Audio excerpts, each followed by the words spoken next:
আজ 23/6/2025 খ্রিস্টাব্দে শ্যামপুর মহাবিদ্যালয়ে এইচএসসি শিক্ষার্থীদের বিদায় উপলক্ষে আলোচনা ও দোয়া অনুষ্ঠানের আয়োজন করা হয়েছে। উক্ত অনুষ্ঠানে বক্তব্য রেখেছেন জনাব ইমদাদুল হক বাবলু, প্রদর্শক আইসিটি, জনাব আব্দুল মাজেদ, সহকারী অধ্যাপক, সমাজকর্ম বিভাগ, জনাব মোহাম্মদ মঞ্জুরুল হক, সহকারী অধ্যাপক, ইসলামের ইতিহাস ও সংস্কৃতি বিভাগ, এছাড়াও গভর্নিং বডির সদস্য ও অত্র প্রতিষ্ঠানের অধ্যক্ষ ভারপ্রাপ্ত জনাব মোস্তাক আহমেদও বক্তব্য প্রদান করেন ও বিদায়ী শিক্ষার্থীদেরকে পরীক্ষা সম্পর্কে বিভিন্ন দিক নির্দেশনা প্রদান করেন। অত্যন্ত আহ্বান থাকবে, তোমরা তোমাদের পরীক্ষা যেটাকেই বলে পরীক্ষাটা মনোযোগ সহকারে দিবা, প্রশ্ন পড়বা ভালোভাবে, তারপর প্রশ্নের অ্যান্সার করবে, তাহলে তোমাদের পরীক্ষা ভালো হবে, রেজাল্ট ভালো হবে। সবচেয়ে বড় কথা হলো পরীক্ষায় বসার আগে তোমরা অনেকেই ভুল করো। ওএমআর শিট আমাদেরকে প্রথমে দেওয়া হয়, দুইটা পেপারেই দেওয়া হয়, অবজেক্টিভ এবং সাবজেক্টিভ আসে। সেজন্য তোমাদেরকে আমি বলি যে সেটি সাবধানতার সহিত এবং কোনো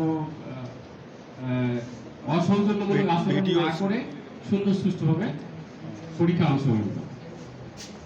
আমি গতবার পরীক্ষায় একটি জিনিস দেখেছি, যেটা হলো যে আমাদের ওইখানে পরীক্ষা দিতে গেলে সামান্যতম করে যদি একটু সমস্যা হয়, এসে বিভিন্ন ধরনের অভিযোগ আমাদেরকে দেওয়া হয়। আমি আশা করব তোমরা ওইখানকার ছাত্রদের সঙ্গে, মানে যেখানে তোমরা পরীক্ষা দিবে সেখানকার ছাত্রদের সঙ্গে খুব সুন্দর ভালো ব্যবহার করবে। তারা যে দিক নির্দেশনাগুলি দেয় সেটি তোমরা পালন করার চেষ্টা করবে। তাহলে আমার মনে হয় তোমাদের সঙ্গে খারাপ ব্যবহার হওয়ার বা মিসবিহেভ করার কোনো কারণ থাকবে না বলে আমি বিশ্বাস করি। আমরা যতটুকু পারি নিয়মের মধ্যে থেকে তোমাদের খোঁজখবর নেওয়ার চেষ্টা করব। যেভাবে এসএসসি পরীক্ষা তোমরা দিয়েছিলে, এইচএসসি পরীক্ষাটা অনেকটা ওই আদলে হবে যে কথাটি স্যার বারবার বলছিলেন আমাদের মঞ্জুরুল স্যার। প্রথম অবস্থায় আমরা কভার পেজটা সুন্দরভাবে পূরণ করবো, সেখানে যেন কোনো ধরনের ভাষা মাজা না হয়। ভাষা মাজা হলে এটি কম্পিউটারে তোমাদের রেজাল্ট দেওয়ার সময় তোমাকে স্টপ করে দিবে, তোমার রেজাল্টটা বন্ধ করে দিতে পারে, না আসতে পারে।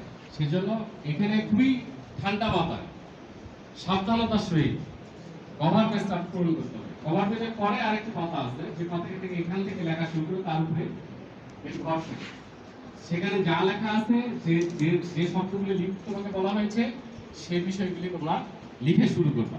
আমরা অধিকাংশ সময় দেখেছি ওই পরের পেজটা আমরা লিখি না, এখান থেকে লেখা শুরু হতো, শুরু করো বা শুরু করা উচিত, সেই জায়গা থেকে আমরা লিখি না, তার পরের পেজ থেকে আমরা লেখা শিখি। কাজে এটা আমাদের জন্য ভুল, ওখান থেকেই আমরা লেখার চেষ্টা করবো। যাই হোক, সকলে